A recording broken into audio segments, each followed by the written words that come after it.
Hey folks, welcome back. It's day 2 of the 12 Days of Procreate series, and today we're tackling the next most confusing thing to most new Procreate users and even experienced Procreate users, and that's which size of paper to use. Which screen size or paper size should you queue up for your next project? And it really matters, especially if you want to be drawing to scale, and let me show you how.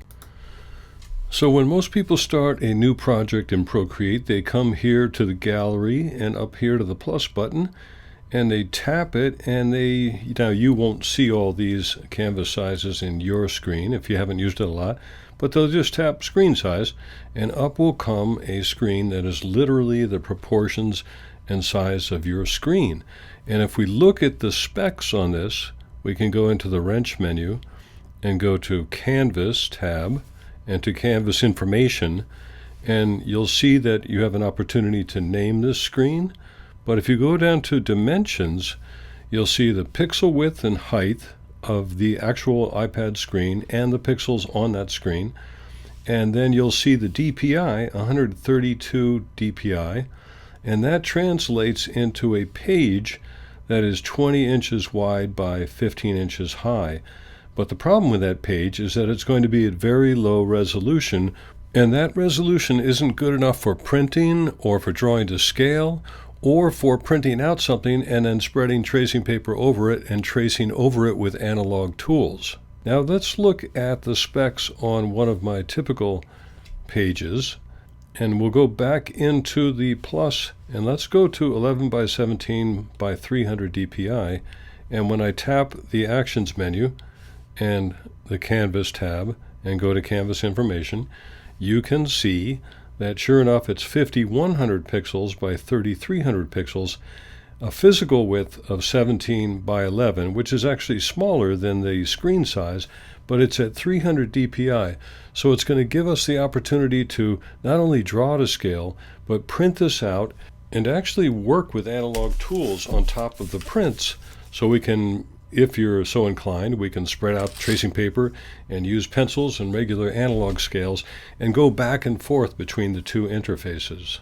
So 300 DPI, as you'll see in a minute, matters for scale, for drawing to scale inside Procreate.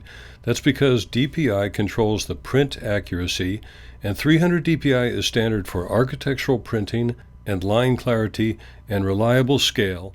And anything lower than 300 DPI breaks down under magnification and fails when printed full size. Now that's a lot of talk, but let's do a practical demonstration and show you what I mean. So I'll go back to the gallery, and we'll go to the import, and inside iCloud Drive, where you can store these things, I'll go to 17 by 11, and I want to go to 1/8 inch. So we'll tap that, and up that comes. And if it's possible to see, each of these represents 1 inch at 300 DPI, and there are 17 of these emphasized squares going this way and 11 going this way. So this is important because it standardizes everything we're about to do, and if we print this out, it will literally print out to scale on an 11 by 17 page as long as you print at 100%.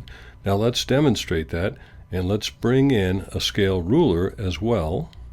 So I'll go to the Actions menu and to Add and to Insert a File, and this time I'll return to iCloud Drive, and instead I'll go to the folder that contains my scales, and I'll go to the half scales, and I'll go to an 1/8 scale just to make things simple, and there that comes in, and this is a shortened scale.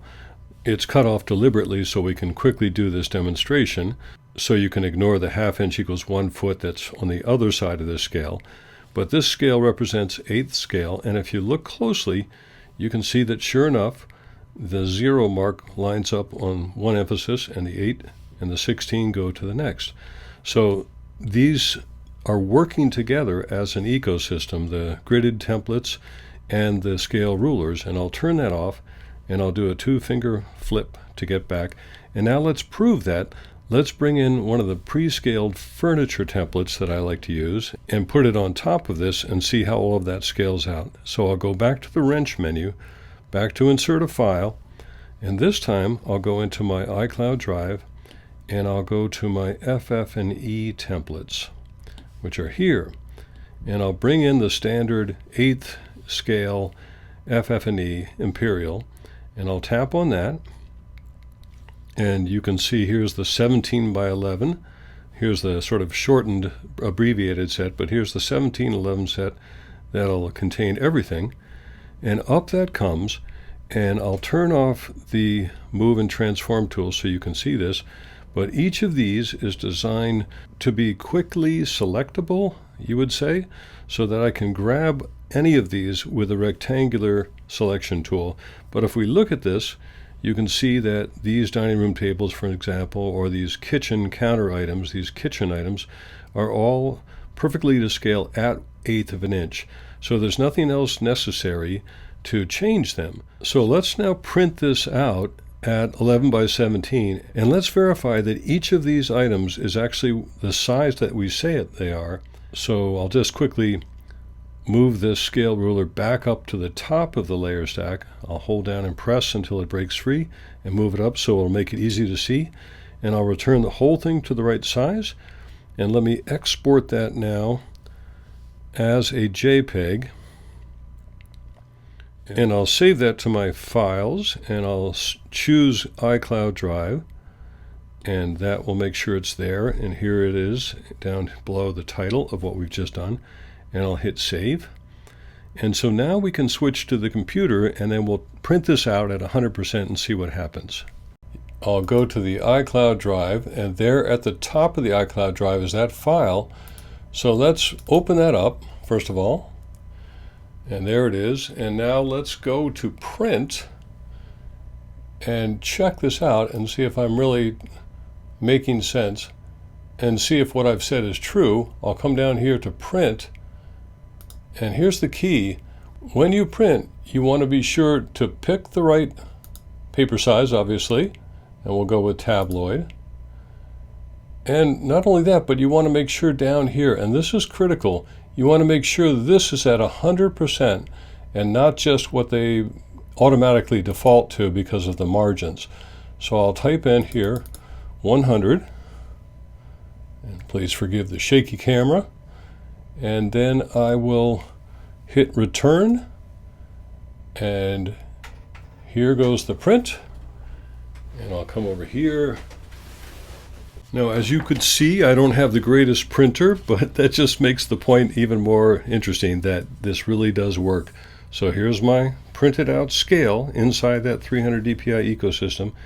And now I'll lay the analog scale next to that. And sure enough, 0, 8, on and on, right up to 44. So all of this now is ready for me to just use tracing paper if I want to take a break and start doodling around. And I can begin to, obviously, I would be selecting these and putting them inside a plan and then continuing to design. But it's all going to be to scale, and I can go back and forth, scan this document, go back into Procreate, whatever suits my workflow. And if we go back and look at some of the other paper choices that we have, and you'll build these up eventually in your career and your iPad usage as well, you can see that I've got paper sizes for 24 by 18, for A3 and A2, and for square size, and even for the YouTube drawings that I do, and a bunch of leftover ones that I've lost track of, so it really doesn't matter there. But these are the ones that I come back to over and over again. Now, if you want to go deeper on any of the lessons you learned throughout this 12-day series, be sure to check out the links to my self-guided courses and live drawing workshops in the description below. And for the next video in this series, check it out here, and I'll see you in the next video.